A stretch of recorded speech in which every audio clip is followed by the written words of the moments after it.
What if being seen wasn't about performance, but about presence? Welcome to Morning Cup of Brand Spark.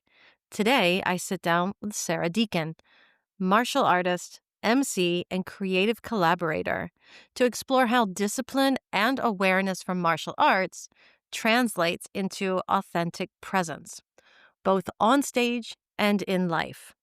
Together, we talk about the space between showing up and showing off, and how real confidence starts from stillness and not spotlight. Let's get started. In the mirror light I see what's true.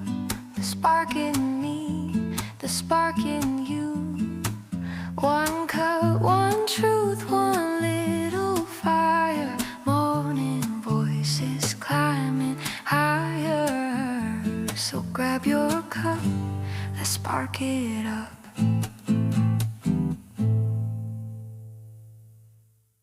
Sara, thank you so much for joining me today. How are you? I'm doing great, Gina. How are you? Awesome. Before we kick off, I will ask you what I ask everyone. What's in your cup today, or do you have a cup today? I do, and it's just water today. Yes, when I'm doing a podcast and when I'm speaking, I need water. And if I have something else, then, there might be burps and it would not be great. Yeah, that would be a different kind of episode, right? If I anything. like things that are bubbly. I don't drink alcohol, but I like kombucha and sparkling water and things like that too. So, yeah. So burping into the microphone is not something I'm willing to do right now. And can you tell everybody where you're calling in from? Where are you from? Yeah, I'm tapped in from Milwaukee, Wisconsin Awesome. in the United Awesome. States. Well, thank you for joining me here today. I would like to kick off with just a few questions about, like, when you step on stage, right? What does that feel like? Or when you step on the mat? Think about it in that way too. What do you feel first? Do you feel excitement? Are you nervous? Like, what do you feel in that moment? Gosh, that's a loaded question because it's Uh-huh. different depending on the event. It's different depending on the energy of the room. But in general, I tend to feel sort of a simmering, low level anxiety leading up to an event. But once I'm in the space and in the room, and whether it's rehearsal or the event itself, if I've done that event before or anything like that, when I'm in the space, I'm like ready. I am ready to go. I'm excited. I am interacting with the people that are around me, and just it's easy for me. And I know that that's not the case for everybody when they step on a stage. And I do think that my martial arts training has helped with that energy, the energy I bring to the stage, and finding my voice as an MC. The martial arts definitely helped that. I came to karate when I was 39 years old, so as an adult, but I had been watching my kids and learning some of the lessons from off the mat for several years before then. And a lot of it was communication and presence and connection and community building and things like that, which I had a sense of understanding of before. But then once I started experiencing it through the martial arts classes, through some of the work that I was doing at the time, I had my own business. I was a postpartum doula, and then I was a Mm. coach, and then I started speaking, and all of that just evolved into me landing where I am, which is a perfect fit for me.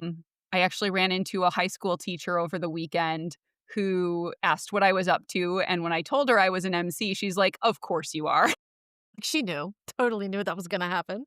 It's always been there. And it took me a while to land in the space that really fit. That's awesome. And then when you step on stage, is there do you have a ritual? Do you have something that helps you take space when you step onto stage? If I have a good DJ and some sweet jams, I'm good. That's all you need. Yeah, I really like to talk to as many people in the room before I get on stage as possible. So that's something that really helps me just get to know who I'm talking to. The last conference I did was a room full of 900 people, and so I couldn't talk to everybody. No, But I no. tried to talk to as many people as I could in the morning before the main stage event started, just to get a feel for who's here, what are they looking for, what's their energy like today, this morning, have they had their coffee, have they not, what's going on. and just get a general pulse of the room. So I don't know if you'd call that a ritual, but I know some performers don't like to interact with an audience before they go on stage. But I can imagine that having that interaction really helps you to make a connection. Right, and as a speaker, that might be different, right? Like, you might need to go over your notes and do your breathing and do your, I don't know, EFT tapping or different rituals, again, before going on stage to give a presentation or a talk, because I tell you, my energy in a talk or presentation is a lot different than as an MC. Yeah. But as an You need to MC, be more I need centered. that pulse of the room. I need to know what energy is here and how to interact with it. Because there you talk about holding up a mirror, right? That's what the MC does, holds up the mirror to the room and then leads them to where they're trying to go. That's awesome. And then you mentioned energy. So I Mhm. want to bring you back to that for a second because you come from the background that is both about discipline and energy. They're vital, right? In martial arts, of course, and event work. Did you learn anything about performance and what confidence looked like from either of those? I was performing when I was 3 years old in my living room with my parents. So, I've learned performance for many years. I considered becoming a theater major, and I did a bunch of community theater when I was younger in high school and college.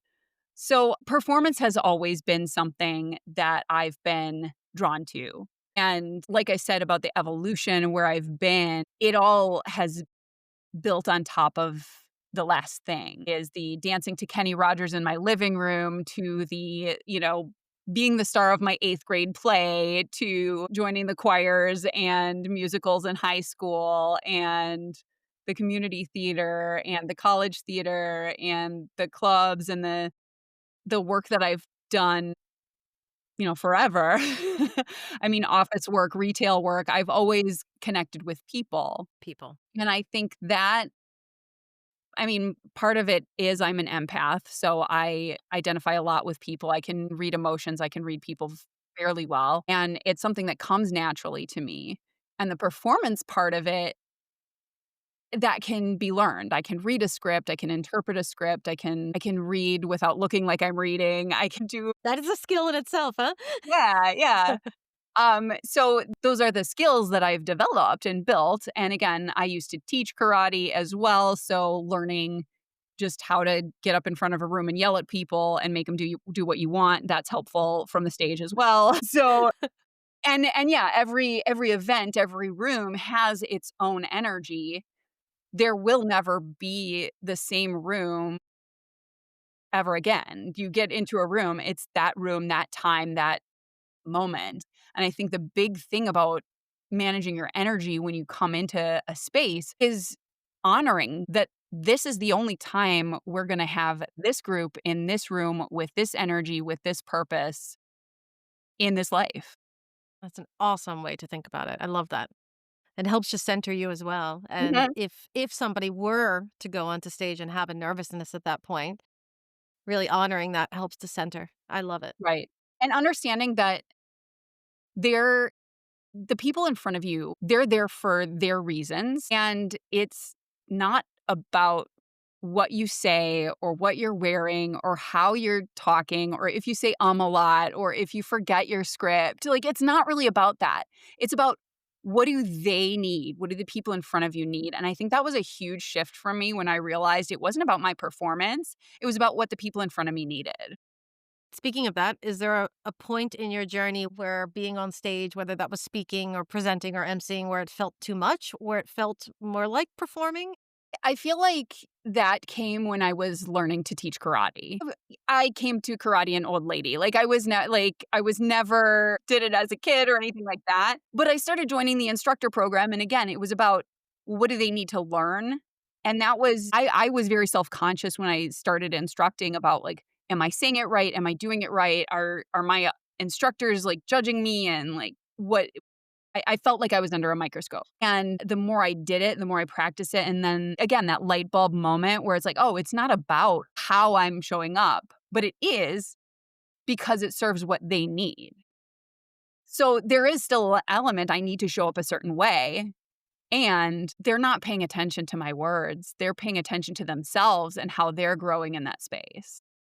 So that translated really well to the stage work because at that time, I wasn't doing a lot of stage work. So I was able to bring that to the stage and remember it. And I forget it sometimes because we all forget what we know a lot. So yeah, sometimes I walk into a room and it happens more when I'm presenting and actually keynoting or doing a talk versus emceeing and facilitating because as an MC, I know it's not about me, it's about who else is on stage, it's about what they're teaching and what the audience is learning from other people, not necessarily from me. But when they're looking at me to teach them something, then I definitely have those imposter moments, like, "Who am I to teach this stuff?" And that kinda thing. And I teach on communication and drama and relational things like that. But yeah, I definitely have those moments when I'm speaking and have to like they need to learn something from me, and that feels a little more uncomfortable for me, which I think is the opposite of what a lot of people want is they want their notes, they wanna know what they're supposed to say and how they get from A to B and what they're teaching. I'm like, "No, let's just go with it, let's just flow." I have notes and slides when I present, but yeah, again, it's all about, well, what do the people in front of me need? I have a question for you about martial arts again, because I think it's Okay. so cool. Martial arts often teaches you about failure, right? Teaches you something about humility, often coming through repetition as well. Mhm. Yep. Is there anything about that philosophy in your approach to public visibility? Well, if you're not failing, you're not trying. I mean, yeah, like, I mean, that's huge in not just in martial arts, in any personal growth journey. If you haven't failed at something, like, what are you doing? Um, failure is hard. It sucks. I have several failed businesses in my experience, I've tried a lot of things that haven't worked, and it is really hard to reframe failure into growth and learning and experience. Because again, like, well, who am I to tell somebody else something that I failed at, right? So, yeah, failure is a huge part of learning and it's something that we've talked about with my kids. There's just disappointments, there's failures, there's setbacks, there's all sorts of stuff that gets in the way of doing what you want to do or what you think you deserve or what you think you should be doing. So, looking at those experiences as experiments. I'm really great at reframing. I'm a word nerd, so taking the language and being like, "Yeah, that that didn't work out the way you wanted it to. What would you change? What would you have done differently?" And seeing that as an opportunity for feedback, opportunity for learning, for growth is it's not always the most fun. And as I do it more, I'm like, "Ooh, I failed. Let's see what I can learn." I always say it's also a gift, right? People always look at failure as, "Oh my god, I'm gonna Mhm. quit." Or my son, he will say, "I'm horrible at that. I did it horrible that time. I'm never doing it again. Like I'm done." Yeah. I've always said if you wanna get good at something, you gotta suck at it first. Yeah, over and over. Yeah, and sometimes you step in and you find a thing. And I am blessed and cursed that a lot of things have come easily for me, and my kids are kinda the same way, so it is a conversation in our house is, "Okay, when the thing doesn't come easily, is it still worth doing?" And sometimes yes, and sometimes no. Sometimes you fight and force something for so long, and you sometimes just gotta be like, "Okay, well, that's just not working," and sometimes you have to consciously quit. And if someone's listening who's constantly feeling like they're performing instead Mhm. of connecting, right? Maybe it's leadership, maybe it's business or life, or maybe it's on stage because we know a lot of women who are speaking on stage. What's one small thing or shift that they can have in their mindset, right? To help them get over that feeling of performance and find that connection. That's a really, really good question. I think it really comes down to looking, like you say, in the mirror and asking, "What's the fear?" Because the fear is what holds us back, what causes us to put on those masks and pretend and perform. And if you can really identify the fear underneath the fear underneath the fear underneath the fear. You're like, how deep you want to go. Sometimes it's as simple as, okay, there's one layer, and that's where you start. And then the more you practice, you get deeper and deeper into really, okay, really, what's the fear? But yeah, I talk about fear a lot because fear puts up a lot of walls and prevents a lot of true connection.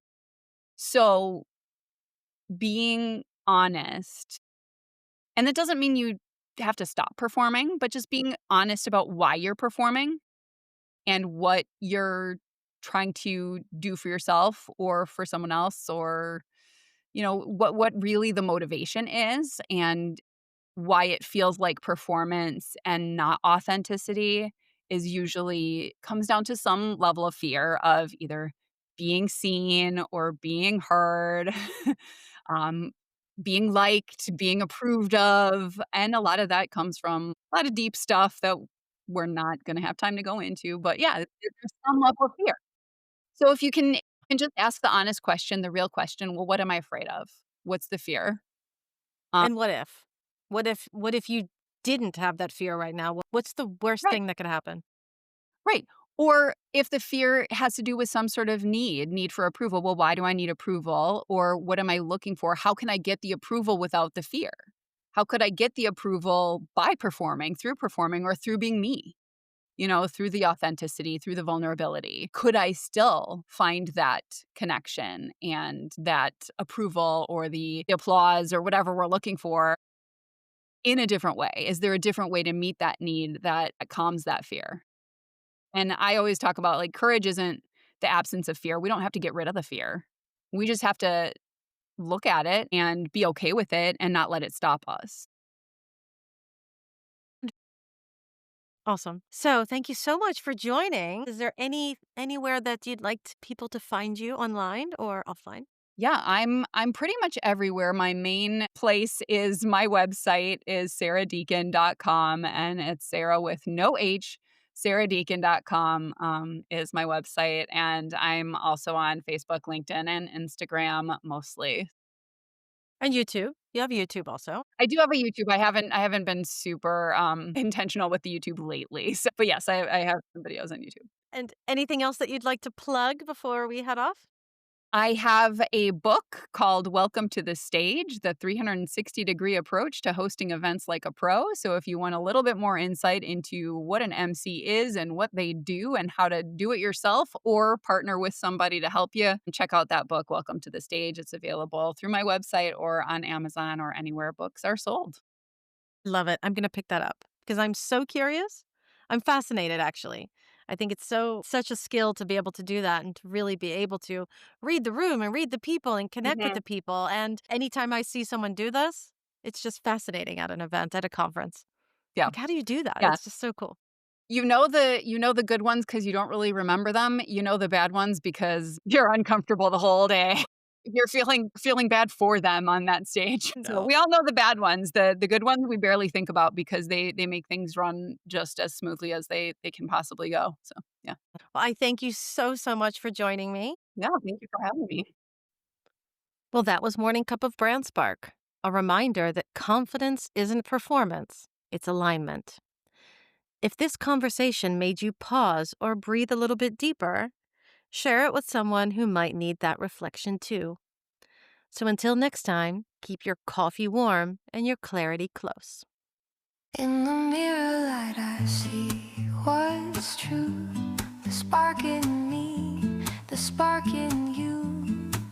One cup, one truth, one little fire. Morning voices climbing higher.